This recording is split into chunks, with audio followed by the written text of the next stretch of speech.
Greetings, greetings, greetings, my beautiful ones, wise ones, and melanated ones, and those that are looking for truth. My name is Wisdom Reborn, and today is Tuesday, August 5th, 2025.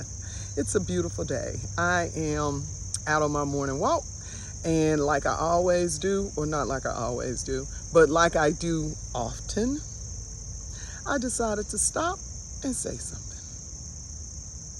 What I would like to say today is that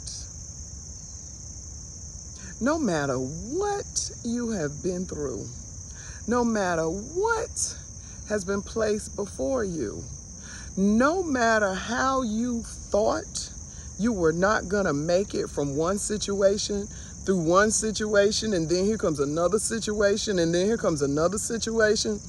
But guess what? You made it. You made it. And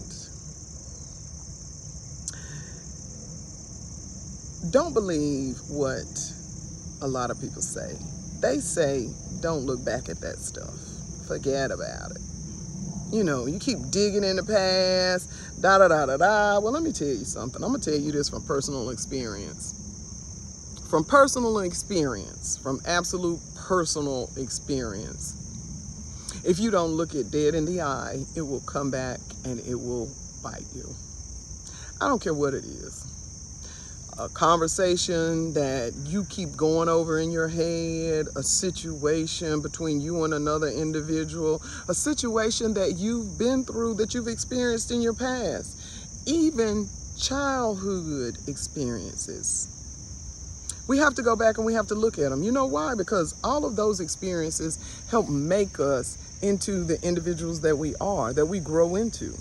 So in the midst of growing up, we get lost in the sauce of everything that's going on around us, of everything that we've been through, and it allows us to make certain perceptions of things. So I'm going to give you an example, and I'm going to try my best to make this work. When I was a little girl, we had a Sunday school teacher. Her name was Aunt Bev. She lived in, no, Aunt Belle. She wasn't my aunt. She lived in the neighborhood. She went to the church. She was a Sunday school teacher. One Sunday, we were all going to her house, or some of us were going to her house to eat.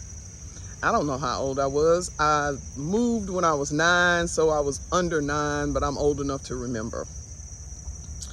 I was starving, and I wanted a piece of chicken. And when the chicken came out of the grease, everybody was saying, it's too hot, it's too hot, it's too hot. And I was like, I want a piece of chicken. And she said, let the girl have a chicken if she wants the chicken. You know, she was happy. She was proud. She was, I guess, excited about that chicken. And I bit into that chicken, and it wasn't done. It was a leg. And I haven't eaten chicken legs since. I have tried. There's something about that chicken leg that formed a perception in my mind that every time I bite into a chicken leg, I don't care how done it is, I don't care if it's barbecue, baked, broiled, fried, jerked, I don't care what it is. When I bite into a chicken leg, it's like it swells up in my mouth, and I go back to that very same day in that yard where St. Paul Baptist Church currently sits in Mount Holly, North Carolina. And it just does something to me. Now, I could let my experience with chicken, that chicken leg, affect my experience with all chicken, but I don't. I eat breast, I eat wings. If it's boneless and you chop it up and it's got enough seasoning in it, I might even eat a thigh. But I did not give up on all chicken based on my perception of the chicken leg. But I did give up the chicken leg. So that is my perception of life, kinda. There are some things in life that you have to give up based on how you view them, based on things that you learned as a child, based on experiences. But there are some things that you could choose to work around. And I have chosen to work around that doggone chicken leg. And I go for the other pieces. So, hello.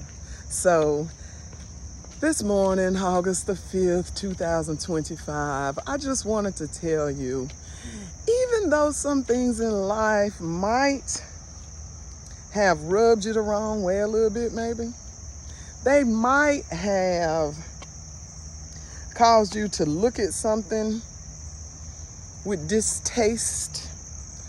Don't throw away the baby with the bathwater. Keep the baby. Throw the dirty water away. Make memories. Have smiles.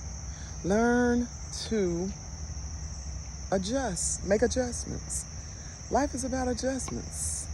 And when we make those adjustments,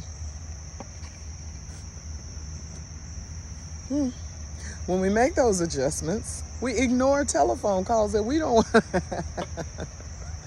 When we make those adjustments, it doesn't completely take away from the beauty of life or the beauty of the experience. It just kind of changes the experience.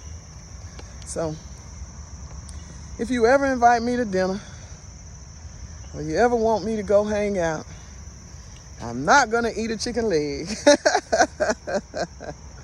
But I will bring my smile, my personality, and my perspective of life without chicken legs with me, and we can see if we can mesh it together. Y'all, I'm happy. I'm at a point in my life where I am anticipating some great things. I see some wheels turning, and I'm happy.